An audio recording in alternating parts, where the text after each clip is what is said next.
কথা কই নাকি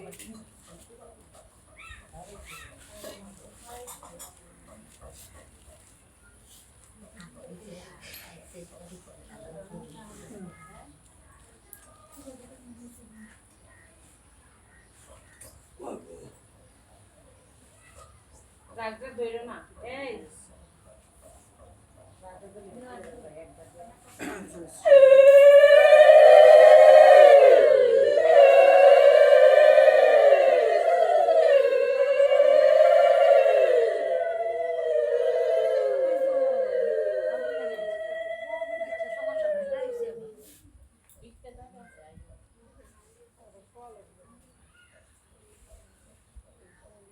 মামালা একটু কাছে রেখে দাও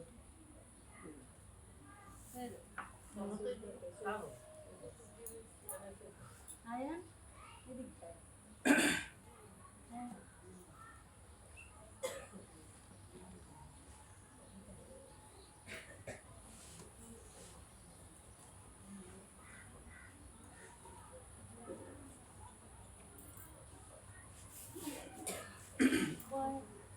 जय निताय गौर हरिबोल जय श्री राधेश्याम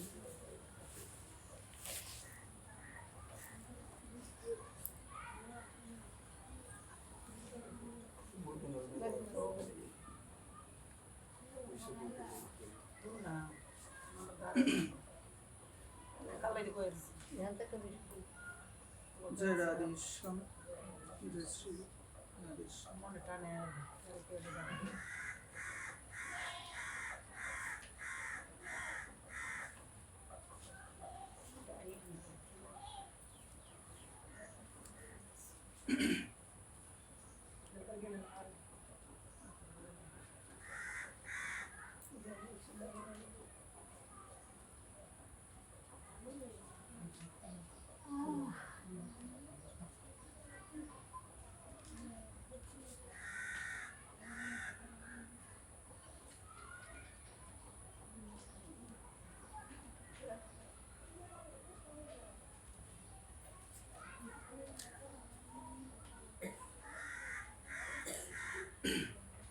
जय निताय गौर हरिबोल जय श्री राधेश्याम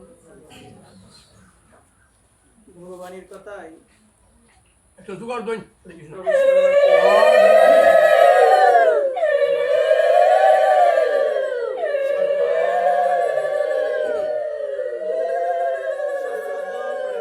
করছি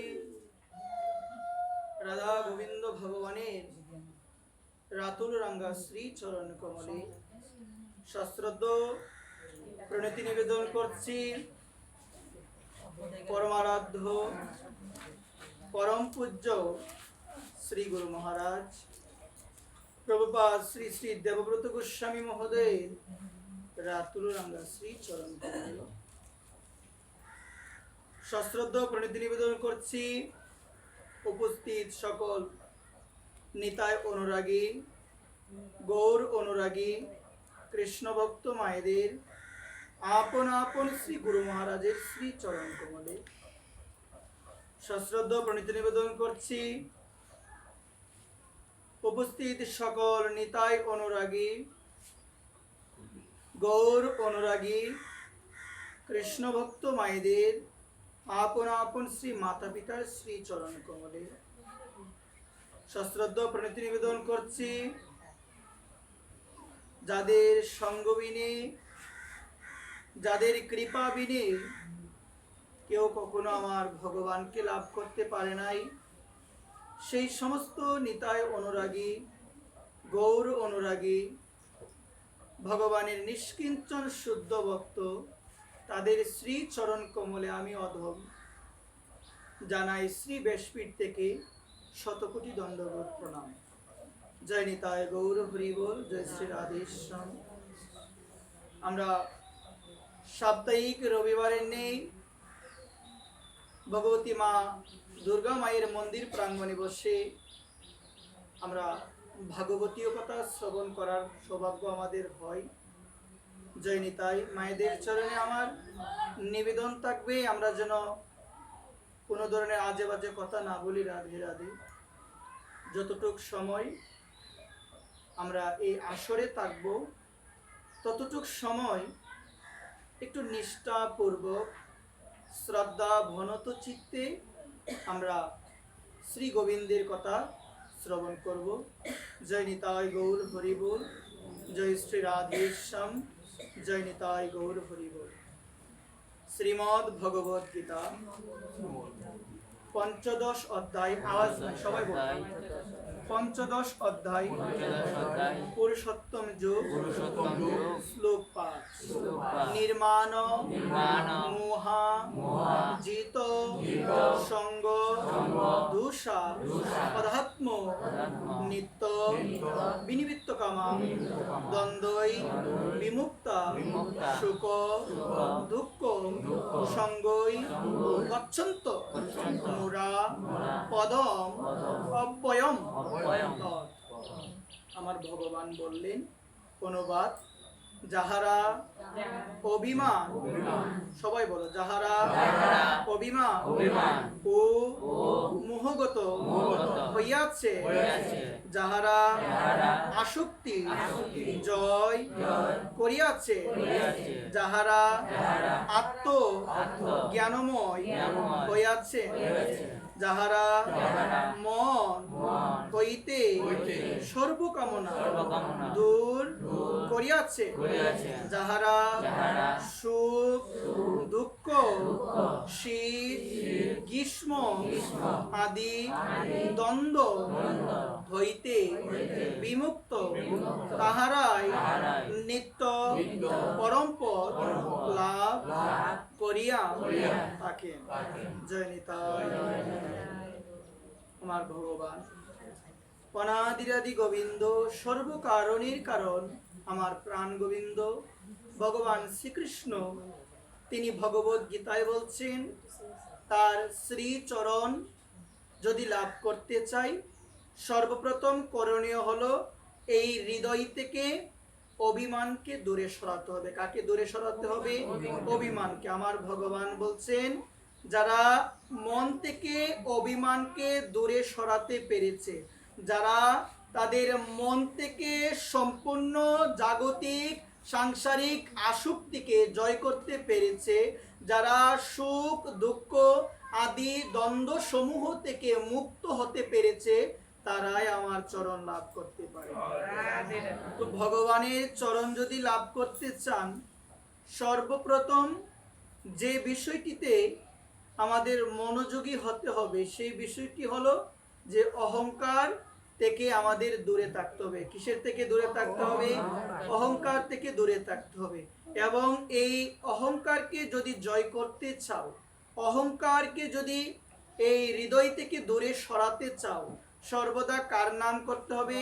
ভগবানের সেই দিব্য নাম গুণকীর্তন করতে হবে। সর্বদা বদনে ভগবানের সেই দিব্য নাম গুণকীর্তন করতে করতে আমাদের হৃদয় থেকে সেই অহংকার পাখি দূরে চলে যাবে। একবার কার নাম গুণকীর্তন করতে হবে? আমার ভগবানের নাম গুণকীর্তন করতে হবে। শাস্ত্র বলছেন, এই কলিযুগের একমাত্র ধর্ম হলো হরিনাম সংকীর্তন। যে বলছেন, কলিযুগের যুগধর্ম হরিনাম সংকীর্তন, এত ধরতে অবতীর্ণ শ্রী সচির নন্দন।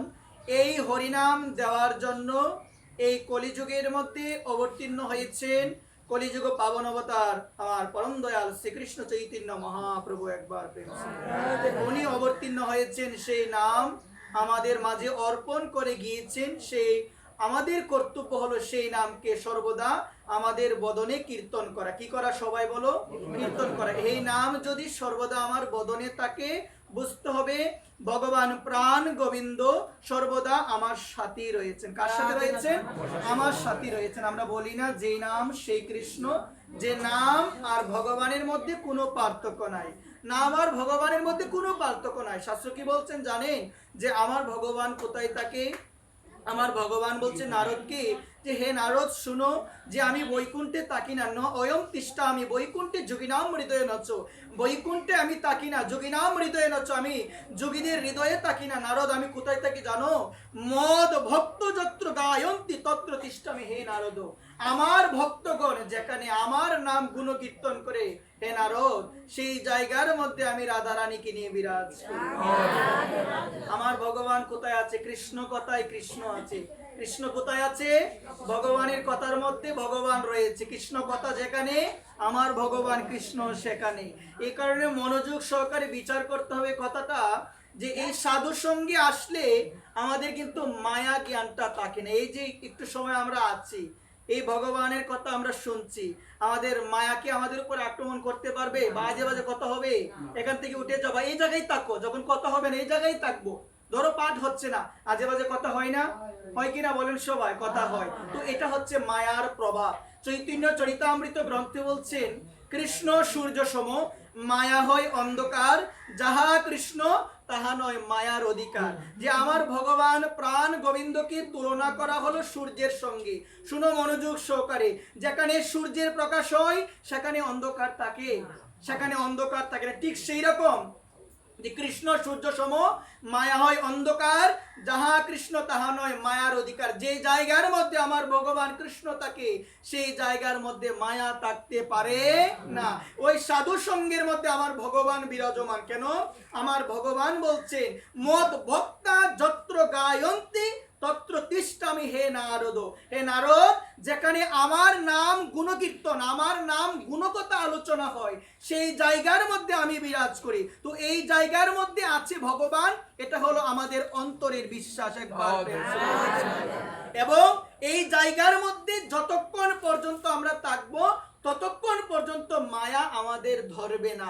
এই জায়গার মধ্যে যতক্ষণ অবস্থান করব, আমি যদি আমার কোনো মাকে বলি যে মা, এই জগতে তোমার কোনো কিছু আছে, আমার কোনো মা এই জায়গায় যতক্ষণ থাকবে ততক্ষণ তারা বলবে না যে আমার কোনো কিছু নাই। তারা এটা বলবে যে আমার কোনো কিছু নাই। কিন্তু এই জায়গায় থেকে উঠে আমি আমার শ্রী আঙ্গিনায় চলে গেলাম, আমি যদি গিয়ে জিজ্ঞেস করি মা এই যে ঘরটাকার, আমার মা অটোমেটিক বলবে এটা হলো আমার ঘর। তার মানে এই জায়গায় মায়া আছে, এই জায়গার মধ্যে কি নাই? মায়া নাই। মায়ার দ্বারা আমাদের জ্ঞান অপহৃত হয়ে গিয়েছে, যার কারণে আমরা বলছি আমি এবং আমার। শাস্ত্র বলছেন আমার বলতে জগতে কোনো কিছু নেই, আমার বলতে কোনো কিছু নেই। আমার বলতে একমাত্র রয়েছেন আমার প্রাণ গোবিন্দ। একবার গোবিন্দ তুমি বিনে এই জগতে আমার কেউ আমার নয়। গোবিন্দ তুমি বিনে এই জগতে আমার আপনও কেউ নয়, তুমি হলো আমার পরম আপন। একবার এই কারণে সকল ভক্ত চরণী এই নিবেদন, কথাটাকে একটু হৃদয়ঙ্গম কর। মা কথা বলিও না, কথাটাকে একটু হৃদয়ঙ্গম করবে এবং মনের মধ্যে সর্বদা গেঁথে রাখবে যে আমার ভগবান, আমার অনাদিরাদি গোবিন্দ, আমার গোপাল, সে গোপাল বিনে আমার কেউ আপন হতে পারে না। যিনি হলো সুরিত, যিনি হলো কি গো বলো সবাই? সুরিত মানে কি গো মা? যিনি হৃদয়ের বন্ধু। গীতার মধ্যে আমার ভগবান পঞ্চম অধ্যায় কর্ম সন্ন্যাস যুগের 29 নং শ্লোকে আমার ভগবান বলছেন, জগতে যদি শান্তি লাভ করতে চাও, কি লাভ করতে চাও? জগতে যদি শান্তি লাভ করতে চাও, আমাদের করণীয় হলো সেই শান্তিময়কে চিনতে হবে। সুহৃদং সর্বভূতানাম জ্ঞাতা মাম শান্তি মিচ্যতে। আমার ভগবান বলছেন, ভুক্তারাম জগৎ উপাসং সর্বলোক মহেশ্বরম সুহৃদং সর্বভূতানাম জ্ঞাতা মাম শান্তি মিচ্যতে। আমার ভগবান বলছেন সুহৃদ, যিনি হলো নিকটের বন্ধু, কোথায় বসে আছে গো? এই হৃদয়ে ভগবান বসে আছে। আমাদের করণীয় হলো সেই ভগবানকে জাগ্রত করতে হবে। কি করতে হবে গো মা? ভগবান হৃদয়ে রয়েছে। শাস্ত্র বলছেন, নিত্য সিদ্ধ কৃষ্ণ প্রেম সাধ্য কবু নয়ে, শ্রবণ আদি শুদ্ধ চিত্তে করয়ে উদয়। এই কৃষ্ণ প্রেম মা সকলের অন্তরে আছে। এই কৃষ্ণ প্রেম সকলের অন্তরে আছে, কিন্তু সকলে সেই প্রেমকে জাগ্রত করতে পারে না। যারা জাগ্রত করতে পারে তারা দিবারাত্র আমার ভগবানের নাম করে কাঁদে।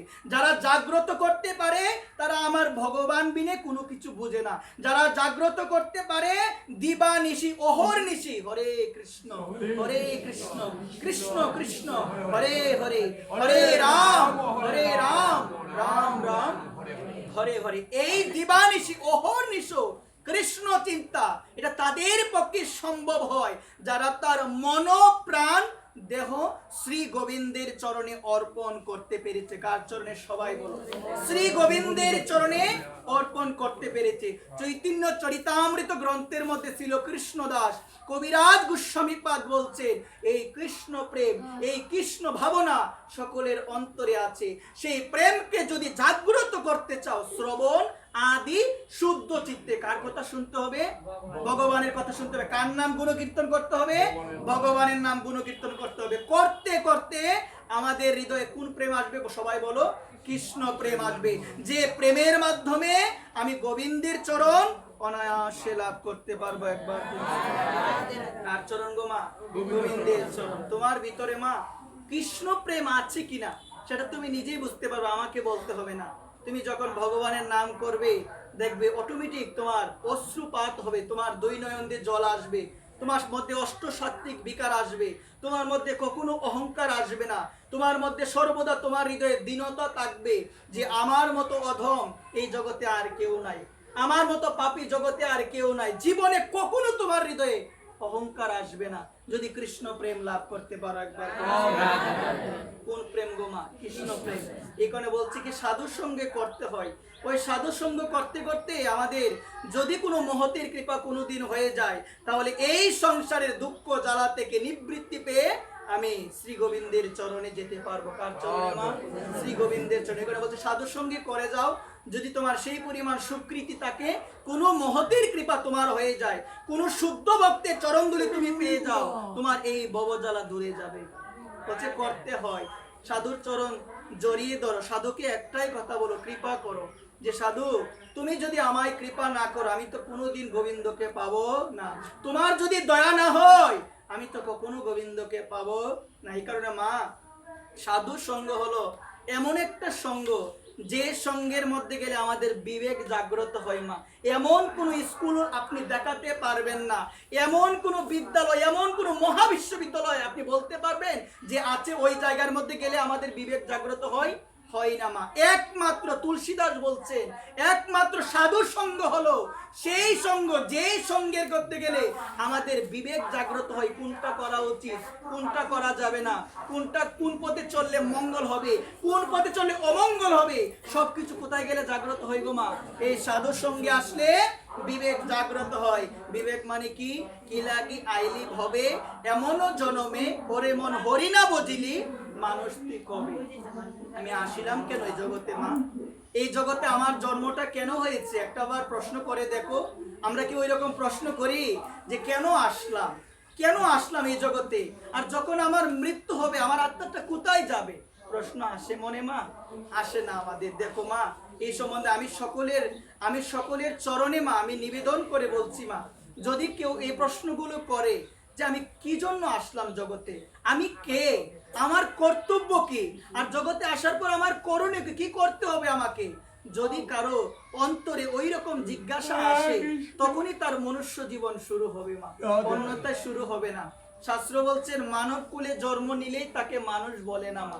অর্থাৎ ব্রহ্ম জিজ্ঞাসা, যে ব্রহ্ম জিজ্ঞাসা কে আমি কোথায় ছিলাম, আমি কোথায় এসেছি, আবার মৃত্যুর পর আমি কোথায় যাব, যতক্ষণ পর্যন্ত কোনো ব্যক্তির অন্তরে এই প্রশ্নগুলোর উদয় না হবে, সে কখনো মানুষ হতে পারবে না। একবার প্রশ্ন করতে হয় মা, মানুষ কি গো মা? যার হুশ জ্ঞান রয়েছে সে তুই মানুষ। কিন্তু এই জগতের মধ্যে আমরা বর্তমান সময়ে আমাদের মনুষ্যত্বকে জলাঞ্জলি দিয়েছি। আমরা ভাবছি আমাদের দুইটা হাত রয়েছে, দেখতে মানুষের মতো, মানুষও আকার, হইলে কি হয় করহ ভূতের কাম, নহিলে বদনে কেন না বলা হয় শ্রীকৃষ্ণ গোবিন্দ নাম। আমাকে দেখতে মানুষের মতো মা, আমার দুইটা চক্ষু রয়েছে, কর্ণ রয়েছে, নাসিকা রয়েছে, জিহ্বা রয়েছে, ত্বক রয়েছে, আমাকে দেখতে মানুষের মতো, কিন্তু মানুষ হওয়ার পর আমার করণীয় কি, মানুষ হওয়ার পর আমাকে কি করতে হবে, সেই সম্বন্ধে আমার যদি অন্তরে কোনো জ্ঞান না থাকে, শাস্ত্র বলছে তোমার জন্ম হয়েছে মনুষ্য কুলে, তুমি এখনো মানুষ হও নাই। একবার এখনো হও নাই মা। এখানে বিবেককে জাগ্রত করতে হয়। কার বিবেক কখন জাগ্রত হয় এটা কে জানে গো মা? কিন্তু বলছেন করতে থাকো। এই সঙ্গটাকে যদি মা ধরে রাখতে পারো মা, একদিন না একদিন এই বিশ্বাস পরিবর্তন হবেই হবে। শাস্ত্রে এই সম্বন্ধে সুন্দর একটা দৃষ্টান্ত রয়েছে মা, যে মানুষের বিবেক কখন জাগ্রত হয়, মানুষ কিভাবে ভক্তিপথে চলে আসে, এ সম্বন্ধে খুব সুন্দর একটা দৃষ্টান্ত। একজন কসাই ছিল যার নাম হলো সদন কসাই। নামটা কি কসাই সবাই বলো? একজন কসাই ছিল যার নাম হলো সদন কসাই। কসাই মানে কি গো মা?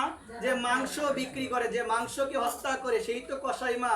এই সদন কসাই যখন মাংস বিক্রি করতো, তো মাংস বিক্রি করতে গেলে তো পাল্লা দরকার। কি দরকার সবাই বলো? ওইটার মধ্যে একদিকে মাংস রাখতো, আরেকদিকে কি রাখতে হয়? বাটখারা, যেটাকে আমরা বলি। কিন্তু সেই সময় তার কাছে বাটখারা ছিল না, সে একটা শালগ্রাম শিলাকে রেখেছিল, কিন্তু সে জানতো না মা। একটু মনোযোগ সহকারে যে কথাটা আমি বলবো একটু শোনার চেষ্টা করো। সেই সদন কসাইয়ের এই জ্ঞান ছিল না, একদিকে যে আমি মাংসকে রাখছি পাল্লার মধ্যে, আরেকদিকে আমি কাকে রাখছি। সে বাটখারা মনে করে সামান্য একটা পাথর জ্ঞান করে সে আরেক দিকের মধ্যে রাখতো শালগ্রাম, যিনি হলো সাক্ষাৎ নারায়ণ। কিন্তু তার এই জ্ঞান ছিল না, তার এই জ্ঞান ছিল না যে সে ভাবছে যে এটা হলো একটা পাথর। সে মনে মনে ভাবলো এটা পাথর, কিন্তু শাস্ত্র বলছেন এই যে শালগ্রাম হলো সাক্ষাৎ নারায়ণ, মানে সাক্ষাৎ ভগবান। একবার প্রেম সে শালগ্রাম হলো সাক্ষাৎ ভগবান। সে এইভাবে তার জীবিকা নির্বাহ করতে লাগলো। কিন্তু তার জীবনে একটা জিনিস ছিল মা, সে প্রতিদিন মনের আনন্দে প্রেম সহকারে, ভালোবাসা সহকারে গীত গোবিন্দের বিভিন্ন পদ কীর্তন করত। একবার তারপর গীত গোবিন্দ লিপিবদ্ধ করেছিল ভক্ত কবি জয়দেব, লিখেছিল সেই পদ আমার ভগবানের অতি প্রিয়। সে না ওই পদগুলো প্রেম সহকারে কীর্তন করত। তো একদিন কি হলো, সদন কসাইয়ের দোকানের সামনে দিয়ে একজন নিষ্ঠাপূর্বক ব্রাহ্মণ সে যাচ্ছে। সে যখন যাচ্ছে, সে হঠাৎ নজর পড়লো সদন কসাইয়ের দোকানের দিকে। দেখলো সদন কসাই একদিকে পাল্লার মধ্যে রেখেছে মাংসকে, আর একদিকে রেখেছে শালগ্রাম ভগবানকে। একবার সে তো অবাক হয়ে গিয়েছে যে সদন কসাই কি এমন অপরাধ করছে, এত অপরাধ করছে। সে সদন কসাইয়ের কাছে গেল, গিয়ে বলছে সদন কসাই তোমার বুঝি এই জ্ঞানও নেই? বলছে কি হয়েছে ব্রাহ্মণ ঠাকুর বলেন দয়া করে কি হয়েছে। তখন সদন কসাইকে বলল, দেখো সদন, তুমি যে এই যে পাল্লার মধ্যে একদিকে রেখেছো মাংসকে, আরেক দিকে বাটখারা মনে করে যেটাকে তুমি রেখেছো সেটা কি তুমি জানো? বলছে না, এটা তো একটা পাথর, এটা তো একটা পাথর, আমি তো আর জানি না অন্য কিছু। বলছেন এটা পাথর নয়, এটা হলো শালগ্রাম, সাক্ষাৎ ভগবান। তুমি এত অপরাধ করছো এতদিন ধরে, তুমি মাংসের অপবিত্র স্থানে, মাংসের মধ্যে তুমি আমার ভগবানকে রেখেছো, এত পরিমাণ অপরাধ তুমি করেছো। তখন সে অনুতপ্ত হয়ে সে ব্রাহ্মণকে বলেছিল যে ব্রাহ্মণ দেবতা আপনি দয়া করুন, আমি তো এতদিন ধরে জানতাম না, না জেনেই করেছি, কিন্তু এখন যেহেতু জেনে গিয়েছি আর রাখবো না। আপনি আমার প্রতি একটু সদয় হন, আপনি আমাকে কৃপা করুন, আপনি কৃপা করুন আমাকে, আমি সেই শালগ্রামকে আর রাখবো না। কারণ এখন তো আমি বুঝে গিয়েছি সেটা কোনো সাধারণ পাথর নয়, সেটা হলো সাক্ষাৎ আমার ভগবান, আমি আর রাখবো না। আপনি নিয়ে চলুন, আপনি নিয়ে গিয়ে সেটাকে নিষ্ঠাপূর্বক সেটাকে অভিষেক করিয়ে পঞ্চামৃত দিয়ে আপনি তার সেবা করুন, তার পূজা অর্চনা করুন। এই কথা বলার পরে সে ব্রাহ্মণ সেই শালগ্রামকে নিয়ে চলে গেল। একবার সেই ব্রাহ্মণ সেই শালগ্রামকে নিয়ে চলে গেল। চলে যাওয়ার পরে পঞ্চামৃত দিয়ে অভিষেক করিয়ে তাকে অর্চন করছে, তাকে ভোগরাগ করেছে। ভোগ নিবেদন করার পরে এভাবে যখন রাত্রি হয়েছে, রাত্রি হওয়ার পরে সেই ব্রাহ্মণ যখন শয়নে গিয়েছে মা, একটু বিচার করো কথাটা, যখন শয়নে গিয়েছে মা, শয়নে যাওয়ার পরে আমার ভগবান শালগ্রাম আজকে সেই ব্রাহ্মণের স্বপ্নে এসে বলছেন, দেখো ব্রাহ্মণ, তুমি আমাকে অনেক যত্নে রেখেছো, তুমি আমাকে পঞ্চামৃত দ্বারা অভিষেক করিয়ে, তুমি আমাকে সুন্দরভাবে পুষ্প দ্বারা, তুলসী পত্র দ্বারা অর্চন করিয়ে আমাকে ভোগ নিবেদন করেছো, আমি খুশি হয়েছে। কিন্তু সদনের কাছে আমি যতক্ষণ ছিলাম আমি তার থেকেও ভালো ছিলাম, আমি সদনের কাছে যতক্ষণ ছিলাম তার থেকেও ভালো ছিলাম।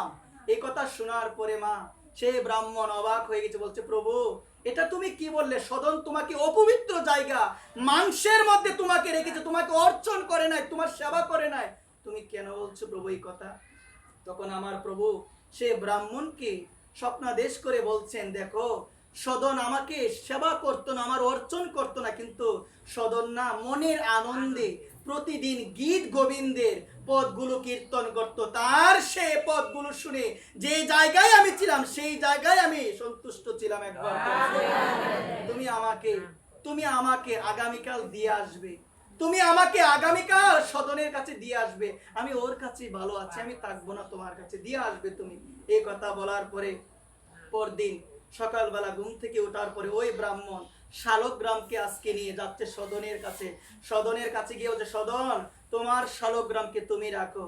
তখন সে বলছে, দেখুন আর অপরাধী আমাকে করবেন না, এতদিন না জেনে অপরাধ করেছি, এখন জেনে আমি করতে পারবো না, এখন জেনে আমার পক্ষে সম্ভব নয় যে আমি মাংসের মধ্যে আমার ভগবানকে রেখেছি, আমার দ্বারা কত অপরাধ হয়েছে, আর আমি রাখবো না। সদন বলছে, আমি রাখবো না। তখন সেই ব্রাহ্মণ দেবতা বলো, দেখো তুমি না রাখতে চাইলে কি হবে, ভগবান তো তোমার কাছে থাকতে চাই, ভগবান তো তোমার কাছে থাকতে চায়। তুমি নাকি প্রতিদিন মনের আনন্দে ভক্তি সহকারে গীত গোবিন্দের বিভিন্ন পদ তুমি কীর্তন করো, তুমি কীর্তন করো। আমার ভগবান শালগ্রাম তোমার সেই কীর্তন শুনে তোমার কাছে থাকতে চাই। এই কথা বলার পরে আজকে সদন চিন্তা করলো, প্রভু যদি আমার কাছে থাকতে চায়, প্রভু যদি তার যদি এই ইচ্ছা হয় তিনি আমার কাছে থাকবে, তাহলে আজকে থেকে এই ব্যবসা আমি আর করব না। আজকে থেকে এই ব্যবসা আমি আর করব না।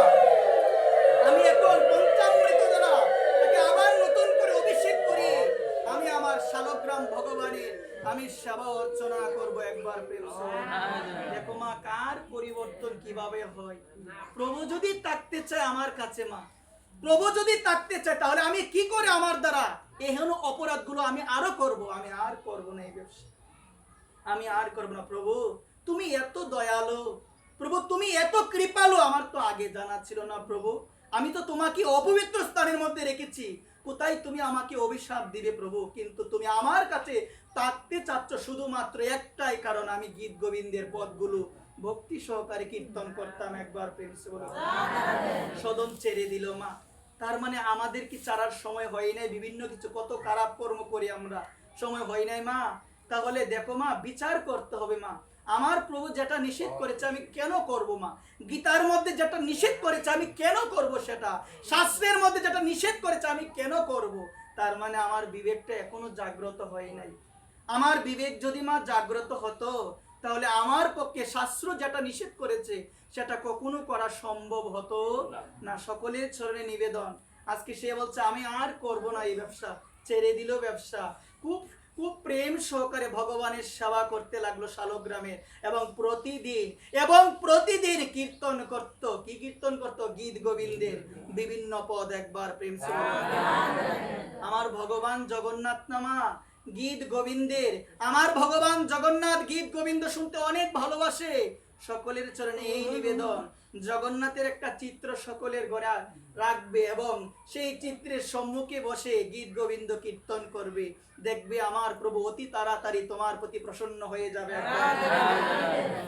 আজকে সদন চিন্তা করলে এখানে তো আর থাকা যাবে না, আমি চলে যাব পুরীধামে। শুনেছি জগন্নাথ ভগবান ও গীত গোবিন্দ অনেক ভালোবাসতেন। ভগবান মন্দিরে থাকতে পারে না, আমার ভগবান জগন্নাথ মন্দিরে থাকতে পারে না। তার কথা তাকে আকর্ষণ করে এক মালি, সে কি করতো জানো মা? বাগানে যেত ফুল চয়ন করার জন্য, মনের আনন্দে গীত গোবিন্দের পদ কীর্তন করত। আর আমার ভগবান সেই কীর্তনের ধ্বনি শুনে মন্দিরে থাকতে পারতো না, চলে যেত তার কীর্তন শোনার জন্য। একদিন লক্ষ্য করলো পূজারী, আমার ভগবান জগন্নাথের অঙ্গে বিভিন্ন কাটার আঘাত রয়েছে, বিভিন্ন আঘাত রয়েছে। আঘাত দেখার পরে প্রশ্ন করেছে, প্রভু গো, আমি তো প্রতিদিনই তোমাকে সুন্দরভাবে শৃঙ্গার করাই, অনেক সুন্দর পোশাক পরাই, কিন্তু প্রতিদিন আসার পরে আমি একটা জিনিসই লক্ষ্য করি, তোমার সেই পোশাকগুলো চিরা থাকে। তুমি কৃপা করে বলো প্রভু, তুমি কৃপা করে বলো আমার দ্বারা কি কোনো অপরাধ হয়েছে প্রভু? এই কথা বলার পরে আমার প্রভু জগন্নাথ জগৎবাসীকে তিনি জানিয়ে দিয়েছেন। সেই পূজারীকে উপলক্ষ করে বলছেন, দেখো তোমার কোনো অপরাধ হয় নাই। একজন ব্যক্তি সে ফুল চয়ন করতে আসে, সে না এত সুন্দর করে গীত গোবিন্দের বিভিন্ন পদ কীর্তন করে, সেগুলো শুনে আমি না আর থাকতে পারি না, আমি চলে যাই সেই ফুল বাগানে। সেখানে যেতে গিয়ে আমার অঙ্গে আঘাত লাগুক তাতে আমার দুঃখ নাই, কিন্তু আমি গীত গোবিন্দ শুনবো। এরপর থেকে এখনো পর্যন্ত পুরীধামের মধ্যে প্রতিদিন আমার ভগবান জগন্নাথকে গীত গোবিন্দ প্রতিদিন শোনানো হয়। এখানে সকলের চরণে এই নিবেদন থাকবে মা, গীত গোবিন্দের বিভিন্ন পদ তুমি যদি আমার ভগবান জগন্নাথকে শোনাও, অতি তাড়াতাড়ি শীঘ্রই আমার প্রভু জগন্নাথ, জগতের নাথ প্রভু তুমি জগন্নাথ, তিনি সবাইকে কৃপা করবে একবার। আজকে সদন রওনা দিয়েছে, কোন দামে যাচ্ছে গো মা? পুরী ধামে। যারা পুরী ধামে যায় তাদের বদনে একটাই নাম, সেই নামটা হলো জয় জগন্নাথ, জয় জগন্নাথ। মা মনোযোগ সহকারে শুনো। তো এই জায়গার মধ্যে বলছে পুরী ধাম যদি কোনো সময় যাওয়া হয় বা তোমরা যাও, তাহলে তোমাদের চরণে নিবেদন করি, আমার ভগবানকে দেখার আগে, ভগবান জগন্নাথকে দর্শন করার আগে সর্বপ্রথম দেখতে হবে প্রভু আলারনাথকে দর্শন করতে হবে একবার। প্রেম সে বলুন। আমরা সরাসরি যাই পুরী ধামে, ভগবান জগন্নাথকে দর্শন করে আবার চলে আসি। প্রভু আলারনাথকে, এটা আমরা অনেকেই জানি না, আমার মহাপ্রভু তিনি আলারনাথকে দর্শন করত। এই স্নান যাত্রার পরে আমার প্রভু জগন্নাথ 15 দিন কি মন্দিরে দরজা বন্ধ থাকে, তার জ্বর লীলা হয়, তার জ্বর লীলা হয়, কেউ দেখতে পারে না। তখন আমার মহাপ্রভু কি করবে? তিনি তো জগন্নাথকে না দেখে থাকতে পারবে না। তখন তিনি আমার ভগবান, আমার শ্রীকৃষ্ণ চৈতন্য মহাপ্রভু, তিনি সেই আলারনাথকে জগন্নাথ জ্ঞান করে দর্শন করতো একবার। সকলের চরণে এই নিবেদন। আজকে সে যখন পুরীধামে যাচ্ছে বলছে জয় জগন্নাথ, জয় জগন্নাথ। সদন ছিল অনেক সুন্দর। হঠাৎ প্রতিমধ্যে কিছু ঘরবাড়ি ছিল, তো একটা সুন্দরী মেয়ে সদনকে দেখার পরে তার প্রতি আকৃষ্ট হয়ে গিয়েছে। সে সুন্দরী মেয়ে ছিল বিবাহিত। কি ছিল গো? বিবাহিত ছিল। সদনকে গিয়ে বলছে, সদন তুমি এত সুন্দর, আমি তোমাকে বিবাহ করতে চাই। সদন বলছে, দেখো আমি তোমাকে কি করে বিবাহ করব? তোমার তো বিবাহ হয়েছে, বোঝা যায় কিভাবে? সিঁদুর দেখে, তোমার তো বিবাহ হয়ে গিয়েছে। এই কথা শোনার পরে সে ঘরে গেল। দেখো মা অবাক হয়ে যাবে। ঘরে গেল, সে চিন্তা করলো যে করি হোক সদনকে আমার বিয়ে করতে হবে। এখন আমি যদি বিবাহিত থাকি সে তো আমায় বিয়ে করবে না, সে তো করবে না। ঘরে গিয়ে মা খাবারের মধ্যে কি জানে মিশালো, মিশিয়ে নিজের স্বামীকে হত্যা করে দিল। শোনো মা, হত্যা করার পরে এসেছে, দেখো তুমি তো বলেছিলে যে তুমি আমাকে বিবাহ করবে না, আমার স্বামী আছে, এখন আমার আর স্বামী নাই, এখন তো তুমি আমায় বিয়ে করো। বলছে, তুমি তোমার স্বামীকে হত্যা করে ফেলেছো, এটা তুমি কিভাবে করতে পারলে? বলছে, দেখো আমি তো তোমায় বিবাহ করব না, কারণ এই মন আমি দিয়েছি আমার প্রভুকে, আমার প্রভু জগন্নাথকে দিয়ে দিয়েছে, আমি তো বিবাহ করতে পারবো না। সে চিন্তা করলো, তুমি যদি আমাকে বিয়ে না করো, গ্রামের সবাইকে বলবো ডেকে ডেকে তুমি আমার স্বামীকে মেরেছো আমাকে বিবাহ করার জন্য, আমাকে বিবাহ করার জন্য। সে বলছে, প্রভু জগন্নাথ যা করে ভালোর জন্য করে, মা আমি বিয়ে করতে পারবো না। এই কথা বলার পর সবাইকে ডাক দিল। নারীর কথাই তো বিশ্বাস করবে সবাই। সবাইকে ডাক দিল। বলছেন কি জানো? যে ও আমাকে স্পর্শ করেছে, ও আমাকে বিবাহ করতে চায়, ও আমাকে বিবাহ করার জন্য আমার স্বামীকে হত্যা করেছে। সবাই মিলে ধরলো। বলছে, যে হাত দিয়ে স্পর্শ করেছে ওই হাত আর রাখা যাবে না। সদন বলছে, প্রভু যা করে মঙ্গলের জন্য করে। কত বিশ্বাস দেখো না, যা করে মঙ্গলের জন্য করে। বাচ্চা আমি যদি বলিও কোনো লাভ হবে না। দুইটা হাত কেটে দিল সদনে, দুইটা হাত কেটে দিল। চিন্তা করো একটা বার, চিন্তা করছে সে সদন ভক্ত, তো মনোভাব কিরকম দেখো। চিন্তা করছে, আমার প্রভুরও তো হাত নাই, আমার প্রভুর যদি ইচ্ছা হয় দুইটা হাত নিয়ে নিক, কোনো অসুবিধা নাই। আমার প্রভুর যদি ইচ্ছা হয় দুইটা হাত নিয়ে নিক। দুইটা হাত কেটে দিল, কিন্তু মনে দুঃখ নাই।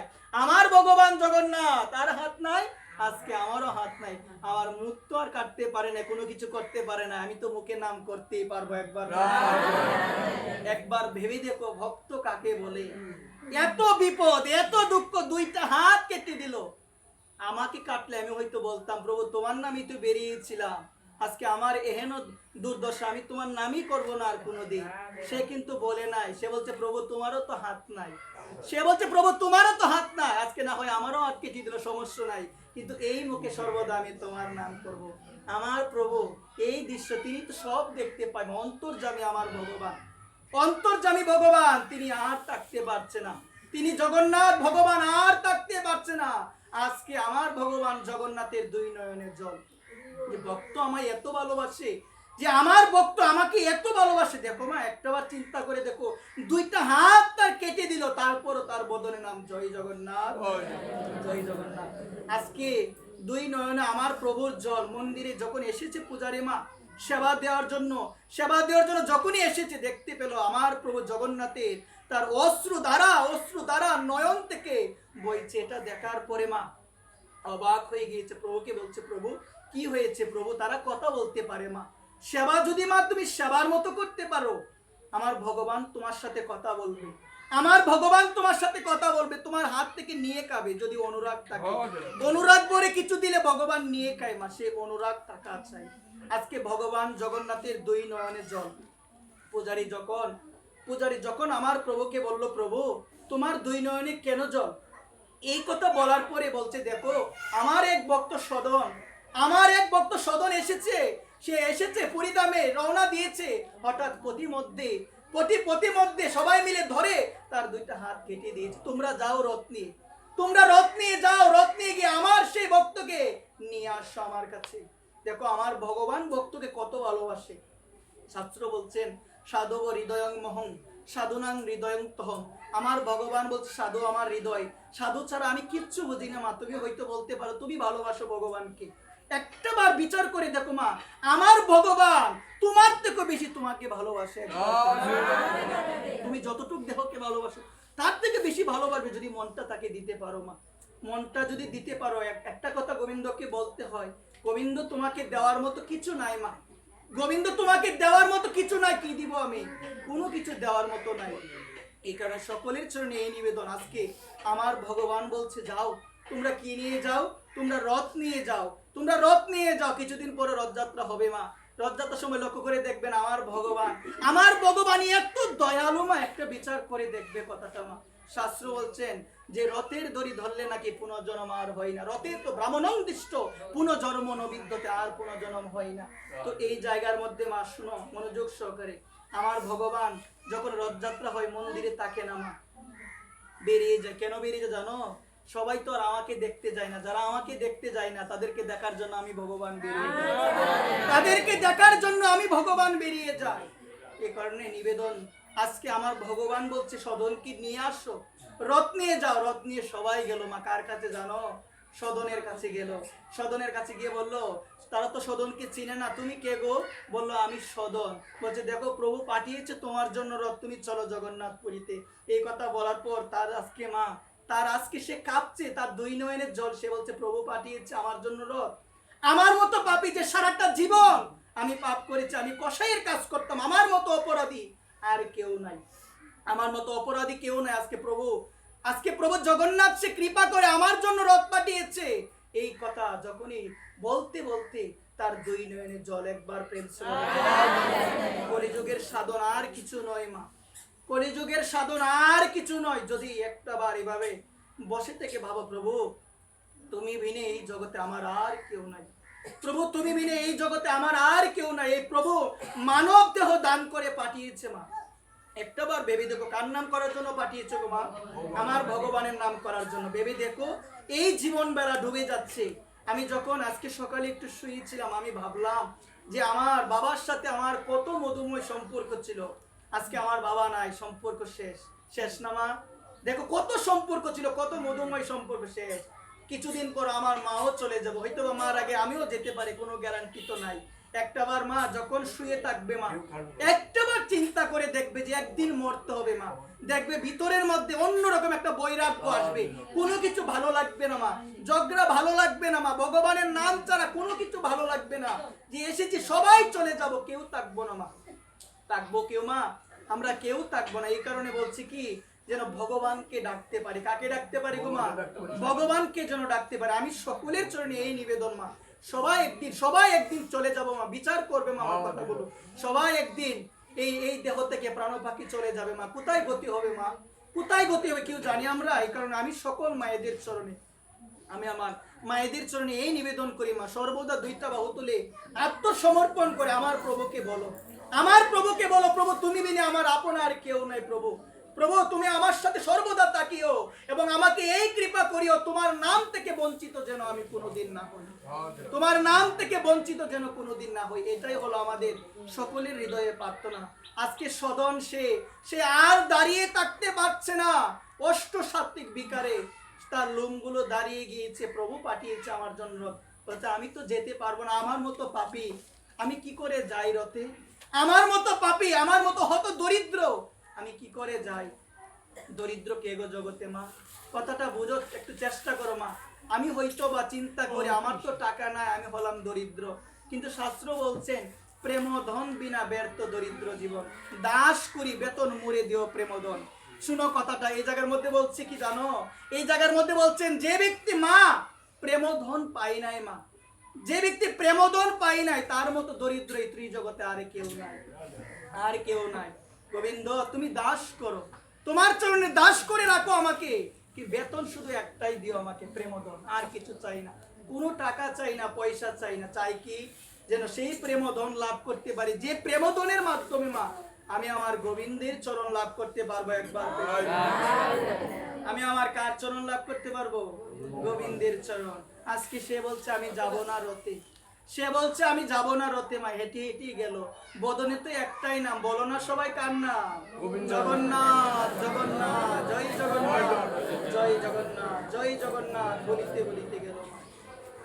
নিবেদন এই আপনাদের চরণে আমার, সর্বদা যাই করো না কেন মা ভগবানকে ডাকার চেষ্টা করবে মা, আজে বাজে কথা যতটুক সময় আছে মা বলতে তো হবে মা, সংসারে যেহেতু আছি তো আমি নিবেদন করি, বলি কি মা আজে বাজে কথা বেশি বলিও না মা, বেশি বলিও না, সর্বদা মনে মনে গোবিন্দর চিন্তন করবে, আমার রাধারানীর রূপের চিন্তন করবে, রাধারানীর রূপ কত সুন্দর মা, এমন রূপ আর পাবে না মা, এত সুন্দর আমার করুণাময়ী রাধারানী, সেই রাধারানীর শ্রী চরণের কথা চিন্তা করবে। কেন?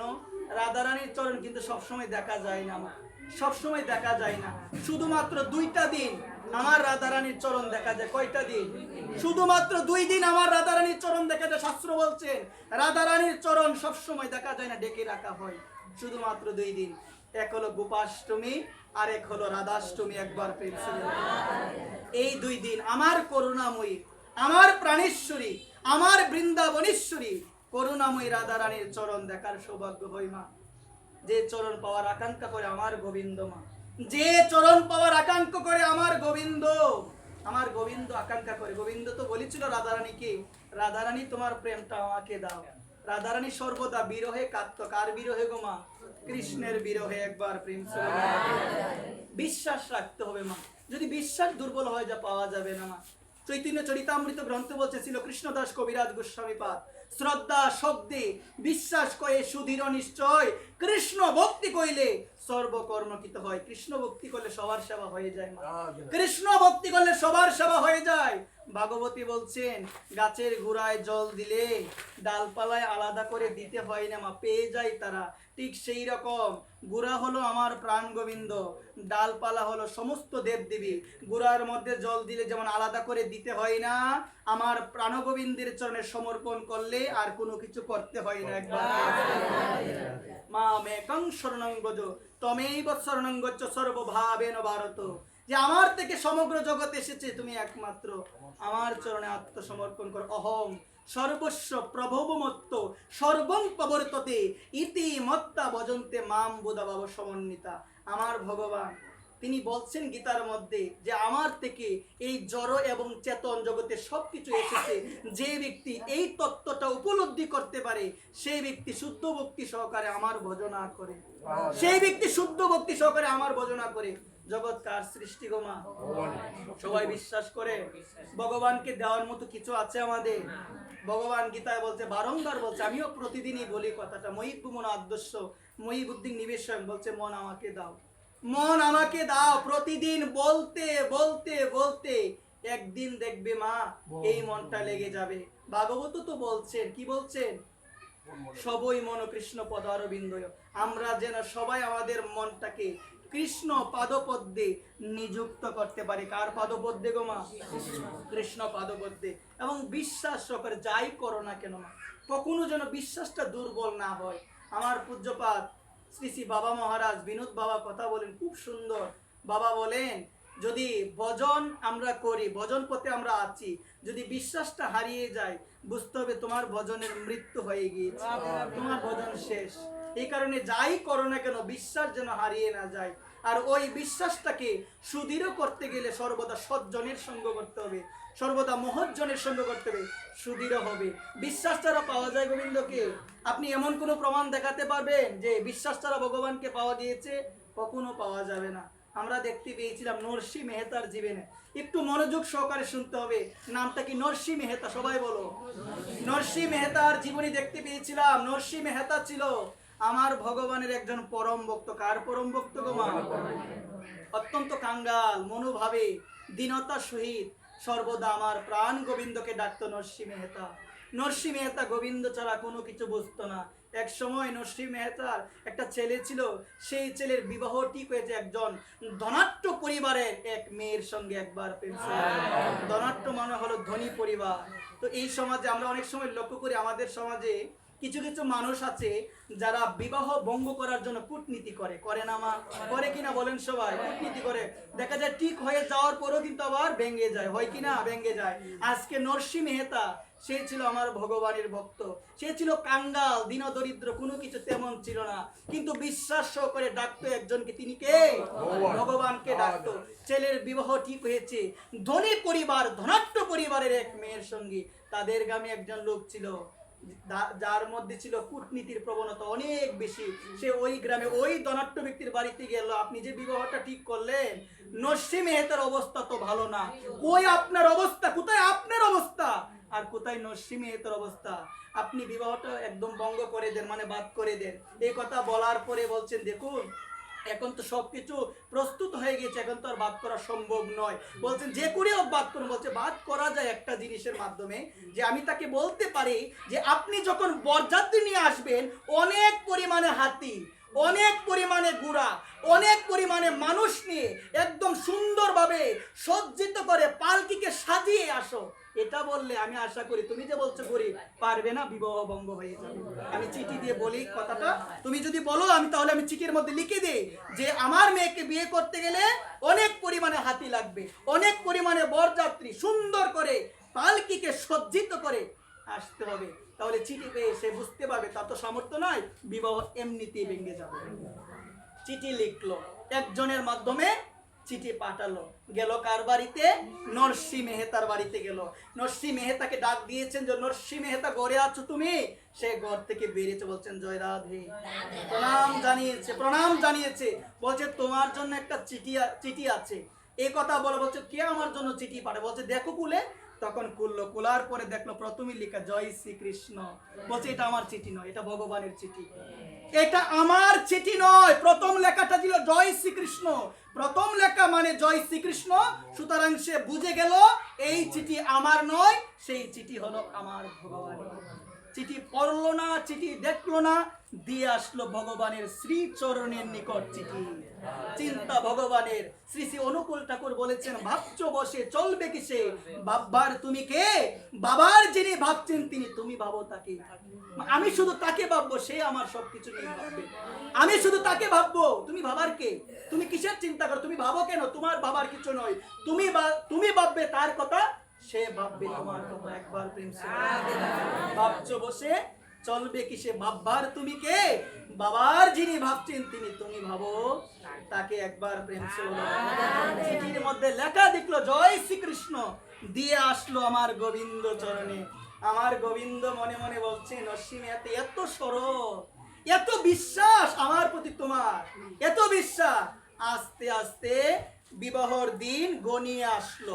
যখন গনিয়ে আসছে বিবাহর দিন, সেই চিন্তা করলো নরসি মেহতা তো কোনো কিছু আমাকে বললো না, নরসি মেহতা কোনো সংবাদ তো পাঠালো না যে সে পারবে না, সে তো গরিব, আমি শুনেছিলাম, সে তো কোনো কিছু পাঠালো না। এদিকে আমার ভগবান চিন্তা করলো নরসি মেহতা বিশ্বাস করে যেহেতু আমার কাছে আমার চরণে পৌঁছে দিয়েছে, দায়িত্ব হলো আমার। দায়িত্ব কার? আমার। নরসি মেহতা তো জানে না, নরসি মেহতা কোনো কিছু জানে না। বিবাহর দিন আসলো, তারা রওনা দিয়েছে। যখন রওনা দিয়েছে, রওনা দিতে গেলে তো অনেক দূর, তো প্রত্যেক বাড়ির ভিতর দিয়ে যেতে হবে। প্রত্যেকের বাড়ির ভিতর দিয়ে যায়, দুইটা হাতি যোগ হয়, আবার যায়, দুইটা হাতি যোগ হয়, আবার আরেকটা বাড়ির পথ দিয়ে যাবে, দুইটা ঘোড়া যোগ হয়, আবার যাবে। আস্তে আস্তে মানুষ যোগ হতে লাগলো। এভাবে যেতে যেতে কিছু দূর যাওয়ার পরে একজন বলল এই পালকিটাকে আমি একটু সজ্জিত করে দিই, একবার এই পালকিটাকে আমি একটু সাজিয়ে দিই। এইভাবে পালকিটাকে সাজানো হলো। এভাবে আস্তে আস্তে প্রত্যেকটা গ্রামের ভিতর দিয়ে যখন যাচ্ছে, ওই গ্রামের 10 জন 20 জন মানুষ যুগ হতে বলছে আমরাও যাব, আমরাও যাব। দুইটা হাতি, চারটা হাতি উঠে সবাই চলছে। আসল কথা হলো ভগবান যেটা চাই সেটা হবেই হবে। হবে। রাখে হরি মারে কে বলে না, ভগবান যেটা চিন্তা করে সেটা হবেই হবে। আজকে তারা তো কোনো কিছু জানেও না, হঠাৎ দেখতে পেল দূর থেকে সেই মেয়ের পিতা দেখতে পেল নরসিংহ মেহতা তার ছেলেকে নিয়ে আসছে, অনেক বড় লাইন ধরেছে। শুনেছিলাম তো তার কোনো কিছু না, হাতি ঘোড়া কোথায় পেল, অবাক হয়ে গিয়েছে। অবাক হওয়ার পর অবাক দৃষ্টিতে তাকিয়ে রইল। যখন নরসিংহ মেহতা আসলো, প্রণাম জানালো, সমস্ত ইতিবৃত্তান্ত খুলে বললো, বলছেন আমি তো জানতাম আপনার কোনো কিছু নাই, এই কারণে একজন ব্যক্তি এসেছিল আপনাদের শ্রীগ্রাম থেকে, আমাকে বলেছিল বিবাহটা যেন আমি বাদ করে দিই, সেহেতু বলেছিলাম। তাহলে আপনি এত তাড়াতাড়ি এত অল্প সময়ের মধ্যে এগুলো কিভাবে ব্যবস্থা করলেন? বলছে আমি তো কোনো কিছু জানি না। বলছে তো আমি তো কোনো কিছু জানি। বলছে আমি তো আপনার কাছে চিঠি পাঠিয়েছিলাম। ও আপনি চিঠি পাঠিয়েছিলেন, আমি তো চিঠি পড়ি নাই।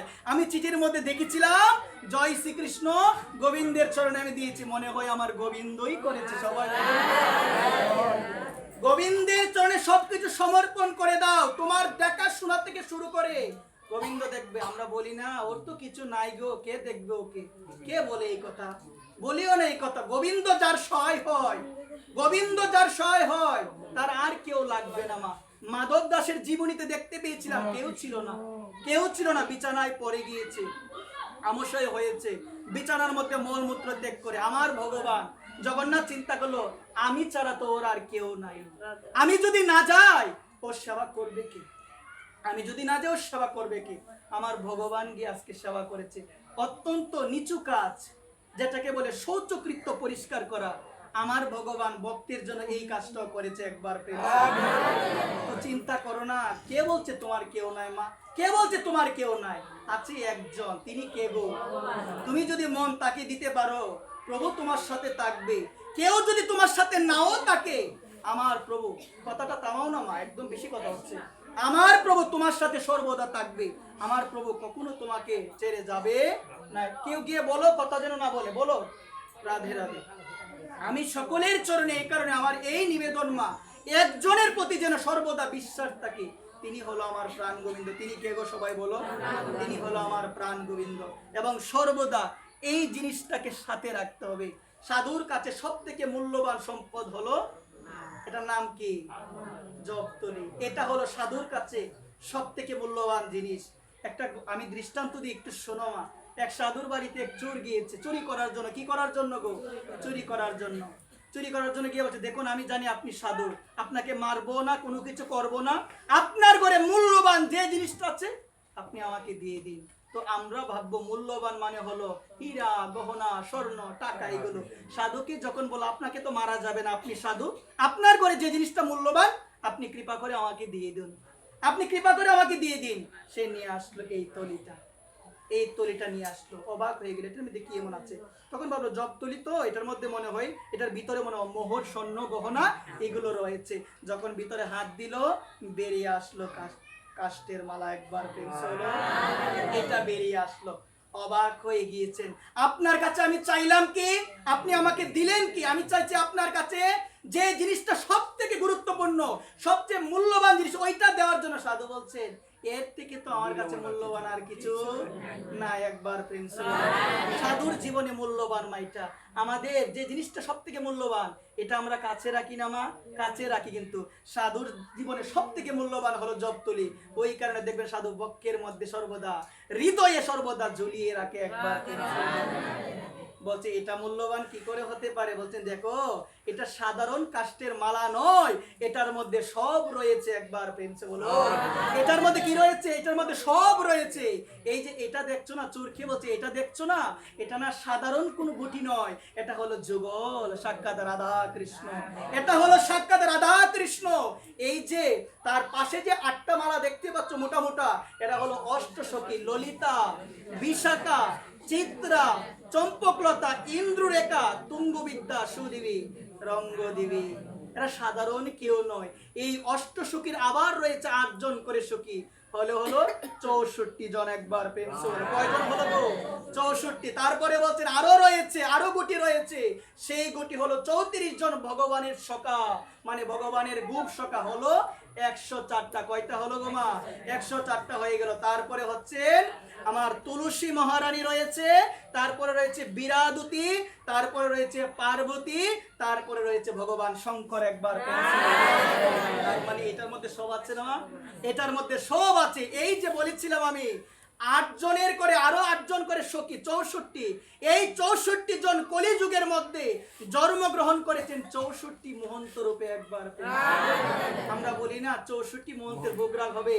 এই 64 জন সখী, তারাই এই কলিযুগের মধ্যে 64 মহন্ত রূপে তারা জন্মগ্রহণ করেছে। ভগবান শ্রীকৃষ্ণ চৈতন্য মহাপ্রভু কলিযুগ পাবন অবতার, তার পার্শ্বদ রূপে। এখানে সকলের চরণে মা এই নিবেদন মা, এটার থেকে মূল্যবান জীবনে আর কিছু হতে পারে না। এটাই যাবে তোমার সাথে, এই নামই তোমার সাথে যাবে, আর যাবে না কোনো কিছু। তুমি অনেক কিছুর মালিক হতে পারো, তুমি অনেক টাকার মালিক হতে পারো, তোমার সাথে যাবে না মা। যাবে কি? এই মধুমাখা হরিনাম, কৃষ্ণ নাম বড়ই মধুর, যে জন বোঝে সে বড় চতুর, আর মায়া যে বোঝে তারা বলছে সে বড় ফতুর। একবার এই কারণে মা আমি সকলের জন্য নিবেদন করে এই কথাটাই বলে শেষ করবো আজকের ভাগবত পাঠ। আজকের ভাগবত পাঠ এখানেই শেষ করব যে নিতাই বিনে বান্ধব আর কেউ হতে পারে না মা। নিতাই বিনে বান্ধব কেউ হতে পারে না। ধনমোর নিত্যানন্দ, পতিমোর গৌরচন্দ্র, প্রাণমোর যুগল কিশোর। একবার আমার ধন কে গো মা? ধন টাকা পয়সা নয় মা, আমার ধন হলো নিতাই চরণ। সেই নিতাই চরণ বিনে প্রকৃতপক্ষে ধন হতে পারে না।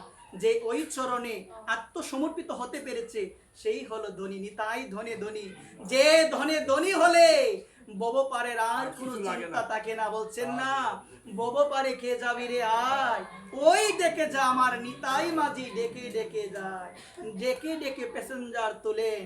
বলছেন আর কোনো চিন্তা নাই, জীবের ভয় নাই, ভয় নাই, ওই দেখো পরম দয়াল নিতাই চাঁদ এসেছে, ভয় নাই। কেউ যদি বদনে বলে হা নিতাই আমি তোমার হলাম, হা নিতাই তুমি বিনে কেউ নাই, ধনমোর নিত্যানন্দ, আমার ধন হলো নিতাই মা, পতি মোর গৌরচন্দ্র, আমার স্বামী হলো গৌরচন্দ্র। স্বামীরও দরকার আছে, ধনেরও দরকার আছে, প্রাণেরও তো দরকার আছে। প্রাণ হলো আমার রাধা গোবিন্দের যুগল চরণ। নিতাই কৃপা বিনে গৌরের কৃপা হয় না, আর গৌরের কৃপা বিনে কখনো রাধা গোবিন্দের কৃপা হয় না।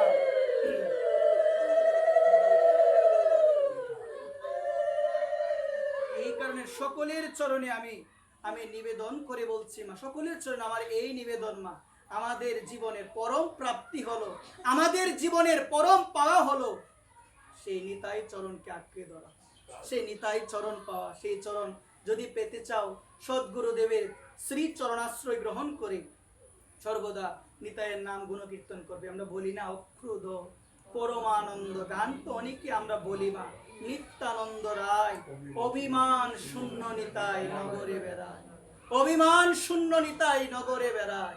বলছেন কি যার কোনো রাগ নাই, অক্রোধ রাগ নাই, পরমানন্দ, পরমানন্দ জগতে সেই লাভ করতে পারে যে বলে সর্বদা হরে কৃষ্ণ কৃষ্ণ কৃষ্ণ হরে হরে, হরে রাম রাম রাম হরে। যদি পরমানন্দকে লাভ করতে চাও সর্বদা বদনে বলতে হবে ভগবানের নাম। অক্রুদ্ধ পরমানন্দ নিত্যানন্দ রায় অভিমান শূন্য নিতাই নগরে বেড়ায়, অধম পতিত জীবের ধারে ধারে গিয়া, সাধুর ধারে ধারে নয় না। অধম পতিত যারা সংসারকে আশ্রয় করে গিয়ে, যারা সংসারের মধ্যে মজে গিয়ে আমার প্রাণ গোবিন্দকে ভুলে গিয়েছে, আমার শ্রী গুরুদেবকে ভুলে গিয়েছে, আমার গৌরকে ভুলে গিয়েছে, আমার নিতাইকে ভুলে গিয়েছে, তারাই তো হলো পতিত। কি বলছেন? অধম পতিত জীবের ধারে ধারে গিয়া, কি গনে কি চাই, কি ভিক্ষা চাই গো? কোনো ধরনের টাকা চাই না।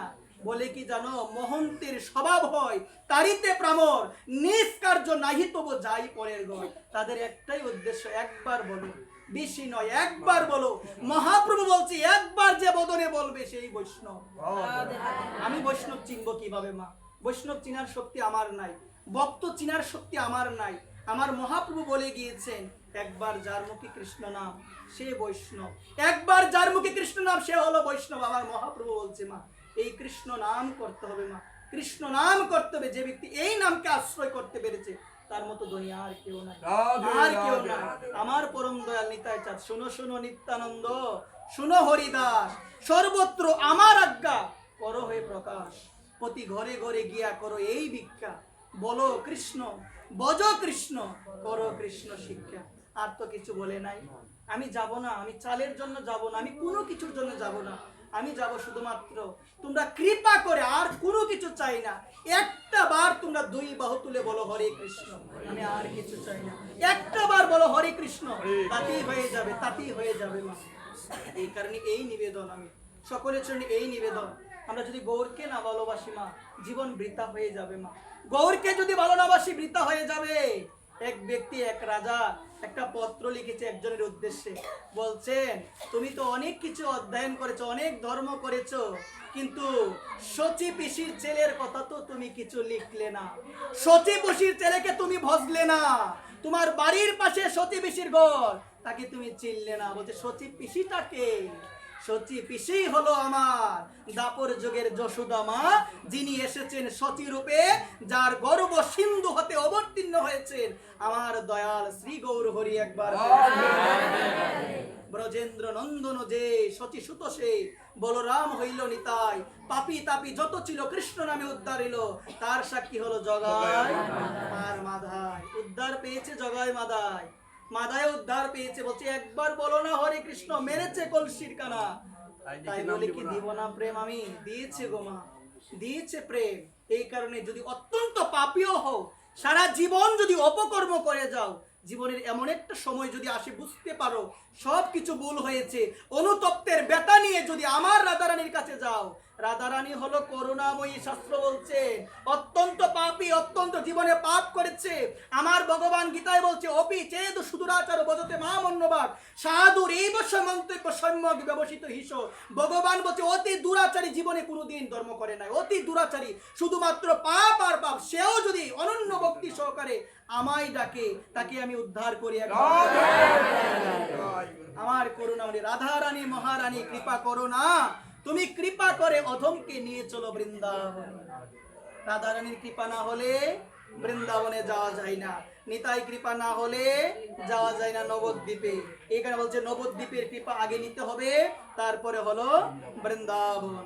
সকলের চরণে এই নিবেদন, আমার এই নিবেদন থাকবে, গৌরকে ভালোবাসতে হবে।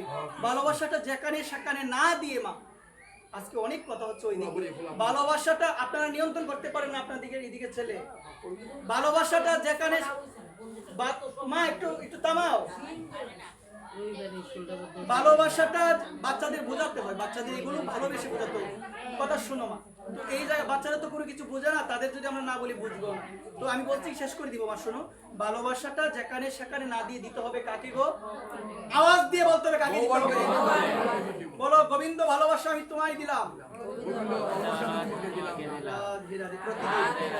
সুন্দরভাবে প্রেম ভক্তি সহকারে শ্রী গোবিন্দের সেবা করো, শ্রী গোবিন্দের নাম গুণে কীর্তন করো। মায়েদের চরণে আমার এই নিবেদন থাকবে মা, মায়েদের চরণে আমার এই নিবেদন, সর্বদা সতত চিন্তন, সর্বদা সতত গোবিন্দ চিন্তন, রাধারানী চিন্তন। এটা করতে গেলে মচিত্তা মদগত প্রাণা বুধয়ন্ত পরস্পরম কত্যন্ত চ মাম নিত্য তুষ্যন্তি চ রমন্তি চ। সুন্দরভাবে প্রেম ভক্তি সহকারে আমাদের সেই সেবা করতে হবে। বিভ্রান্তির মধ্যে থাকা যাবে না। আমাদের সমাজে আজকাল সবকিছু নিয়ে বিভ্রাট, সবকিছু নিয়ে বিভ্রাট, গুরু নিয়ে বিভ্রাট, হয় কিনা বলেন সবাই? সবকিছু নিয়ে বিভ্রাট, তিলক নিয়ে বিভ্রাট, তিলক নিয়ে বিভ্রাট কিনা সবাই বলেন? তিলক নিয়ে বিভ্রাট, অনেক কিছু রয়েছে আমাদের সমাজে বিভ্রাট। আমরা ভালোভাবে জানি না মা, না জানার কারণে আজকে ধর্মটাকে কম্পিটিশনের মধ্যে আমরা নিয়ে গিয়েছি। আমি বলি কি একটু মনোযোগ সহকারে বুঝতে হয়, জানতে হয়। যথার্থ কোনো সাধুর কাছ থেকে কম্পিটিশনে নিয়ে যেও না। আমার গুরুদেব বড়, তোমার গুরুদেব ছোট বলেও না, এই কথাগুলো কখনো বলেও না, এটা অপরাধ হবে। যার যার ইষ্টদেবকে সম্মান করতে হবে, সকলের গুরুদেবের মধ্যে নিজের গুরুদেবকে দেখতে হবে, তাহলে তুমি প্রকৃত গুরুচরণে সেবার অধিকারী প্রাপ্ত হয়েছে একবার। এই কারণে এই সমস্ত জিনিস ত্যাগ করতে হবে। আর তিলকের যে বিভেদটা আমি বারবার করে কিন্তু বলছি, এটা ত্যাগ করতে হবে, এটা ত্যাগ করো। এবং আমাদের মনে রাখতে হবে এই যে হরিভক্তি বিলাস গ্রন্থের মধ্যে এই যে আপনারা যে তিলকটা দিয়েছেন, এটার নাম হলো গোপীচন্দন। এটার নাম কি? হরিভক্তি বিলাস গ্রন্থের মধ্যে গোপীচন্দনের আলাদা একটা চ্যাপ্টার রয়েছে। গোপীচন্দনের অনেক মহিমা বর্ণিত হয়েছে। হরিভক্তি বিলাস গ্রন্থে। হরিভক্তি বিলাসে অনেক মহিমা রয়েছে। আমার মহাপ্রভু, আমার সবাই যত যত পার্শ্বদ রয়েছে সবাই আগে কোন তিলক দিত? সবাই বলো গোপীচন্দন দিত। এই কারণে কোনো তিলককে অবজ্ঞা করা যাবে না। কালো তিলক এটা হচ্ছে রাধাকুণ্ডের রজ, এটাকেও অবজ্ঞা করা যাবে না, এটাকেও করা যাবে না। সকলের চরণে আমার একটা নিবেদন থাকবে, মা আমরা জেনে শুনে ধর্ম করব, জেনে শুনে ধর্ম করতে হবে। আমি তার কাছ থেকে জানবো, আমার যদি মনে হয় সেই ব্যক্তি আমার হৃদয়ের আমার সেই প্রশ্নের উত্তর দিয়ে আমার হৃদয় থেকে বিভ্রান্তি দূর করতে পারবে, তার চরণে আমি সমর্পিত হব। অন্য কাউকে বলা যাবে না। যে গ্রন্থ আদি পড়ে না তার কাছে যেও না, প্রশ্ন করিও না। আরেকটা জিনিস মনে রাখবে, তিলক হবে যার যার গুরু প্রদত্ত মতে। যদি আপনি নিজের মতো করে তিলক করেন হবে না, জিজ্ঞেস করতে হবে গুরুদেব আমাদের কোন তিলক, গুরুদেব আমাদের তিলকটা কিভাবে দিতে হবে, গুরুদেব বলে দিবে। যেমন আমাদের হচ্ছে চম্পক কলিকা, তো অনেক সময় দেখা যায় আমার মায়েরা কি করে নিত্যানন্দ তিলক দিয়ে দেয় অনেক সময়, মানে তিলকটা এভাবে একটা টান দিয়ে এভাবে নিয়ে যায়, নেই না, নেই কিনা সবাই বলে। তো সকলের জন্য এই নিবেদন, যার যার গুরুদেবকে জিজ্ঞাসা করতে হবে, গুরুদেবের কাছ থেকে অনুমতি নিয়ে করতে হবে। এবং এটাও জিজ্ঞেস করবেন আপনার গুরু প্রণালী কি, আপনার গুরুদেব কোন সম্প্রদায়ে আছেন, আপনার গুরুদেব কোন পরিবারে আছেন, আপনি কোন মন্ত্র পেয়েছেন। যদি সম্প্রদায় বিহীন হন কোনো লাভ হবে না। পদ্ম পুরাণে বলছে সম্প্রদায় বিহীনে মন্ত্রস্তে যে নিষ্ফলামতা, সেই মন্ত্র নিষ্ফল, কোনো লাভ হবে না। আমার ভগবান সর্বপ্রথম মন্ত্র দিয়েছিল কাকে? ব্রহ্মাকে। ব্রহ্মা কাকে দিয়েছিল? নারদকে। নারদ কাকে দিয়েছিল? বেদব্যাসকে। বেদব্যাস কাকে দিয়েছিল? শুকদেব গোস্বামী। এইভাবে আস্তে আস্তে পরম্পরার মাধ্যমে এসেছে। গীতায় তো ভগবান বলছে এবং পরম্পরা প্রাপ্ত মিমং রাজর্ষই বিদু সকালে নহ মহতা যুগ নষ্ট পরন্তব। আমার ভগবান বলছেন গীতার জ্ঞানটা এক সময় নষ্ট হয়ে গেছে কালের প্রভাবে, আগে ছিল পরম্পরার মাধ্যমে, একজনের থেকে একজন শুনে মনে রাখতো, একজনের মাধ্যমে একজন, একজনের থেকে একজন, এভাবে চলে এসেছে। কিন্তু কাল নষ্ট হয়ে গেছে কালের প্রভাবে। একবার প্রেম সে বল। সকলের চরণে এই নিবেদন করে আজকের ভাগবতীয় কথা এখানে বিশ্রাম দিব। বিশ্রাম দেওয়ার পূর্বে সকল কৃষ্ণ ভক্ত গৌর অনুরাগী, নিতাই অনুরাগী মায়েদের চরণ কমলে আমি অধম শ্রী বেশপীঠ থেকে নিবেদন করে বলছি, পাঠের মধ্যে অসংখ্য ভুল ত্রুটি হয়েছে, আপনারা সবাই নিজ সন্তান মনে করে ক্ষমা সুন্দর দৃষ্টিতে দেখবেন। জয় রাধে শ্যাম, জয় নিতাই গৌর হরি বল। নিতাই গৌর সীতানাথে প্রীতি প্রমাণ।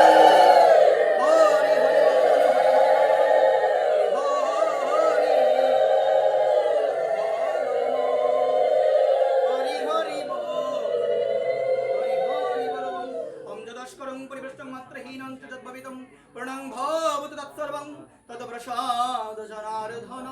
हे गोविंद मंत्रहीनम क्रियाहीनम भक्तिहीनम जनार्दनम भक्तिहीनम जनार्दन।